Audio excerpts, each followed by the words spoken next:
Florent Ndreca, avokati I Pandeuri, kryebashkiakut arrestuar të Tiranës, Erion Veliajt, ka deklaruar përsëri pas varritjes së proceseve gjyqësore në GKKO se qëndrimi në kafaz I klientit të tij është antikushtetues. Nuk është bojkotim, përkundërzi, zoti Veliaj e ka gjithë vullnetin, ka shprehur gjithkohë se do të marrë pjesë në proces, por ai konsideron nga ana tjetër faktin që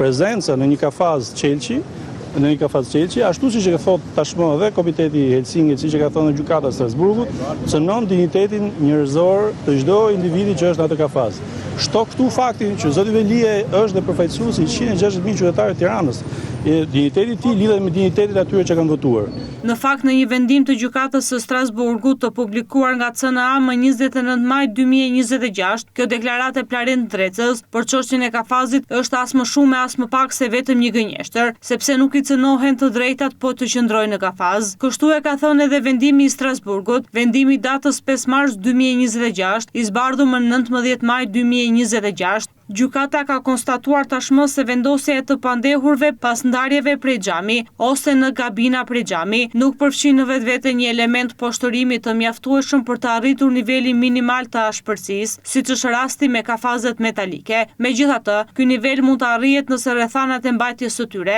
të marra në tërësi do të shkaktonin atyre shqetësim ose vështirësi me një intensitet që te kalon nivelin e pashmangshëm të vuajtjes, që është I natyrshëm për ndalimin, thuhet në vendimin e gjykatës së Strasburgut. Pra vendimi I GED1 konfirmon qartë se vendosja e të pandehurve pas ndarjes prej xhami nuk përfshin në vetvete një element poshtërimi që arrin nivelin minimal të ashpërsisë për të bërë shkelje, duke e diferencuar këtë masë sigurie nga kafazet metalike. Florent Ndreca, avokati I Pandehuri Erion Veliajt, siç edhe CNA e ka theksuar, më shumë I vlen show dhe presionin ndaj drejtësisë, dil, fol, jep deklarata, që nga dita e parë që është bërë avokati Veliajt e deri më sot ka vetëm shtyrje seancash ndaj klientit të tij. Nëse Ndreca dhe Veliajt do të ishin të interesuar që çështja të ecte përpara, tani gjyqi në themel mund të kishte mbaruar, por del një skenar tjetër, jo mungojnë disa avokat, jo Veliaj ka ndërruar disa avokat të tij përfaqësues, një herë nxirret pretendim se na mungon dosja, pastaj kemi marrë elektronik, po na mungon e printuar, pastaj kemi të printuar, por na mungojnë fashikujt që kanë të tjerët, pastaj kur u çojnë të printuar thonë jo, po si morëm këtu, pse na I sollët sot, I duam nesër. Tani thonë që procesi gjyqësor nuk është I rregullt në shinat e ligjshmërisë dhe përdorin çështjen e kafazit, kur në fakt është thjesht një e pavërtet, ajo që pretendoni Pandehuri I SPAK, Florent Ndreca, sepse gjykata e Strasburgut është shprehur për atë çështje dhe ka theksuar se barrierat prej xhami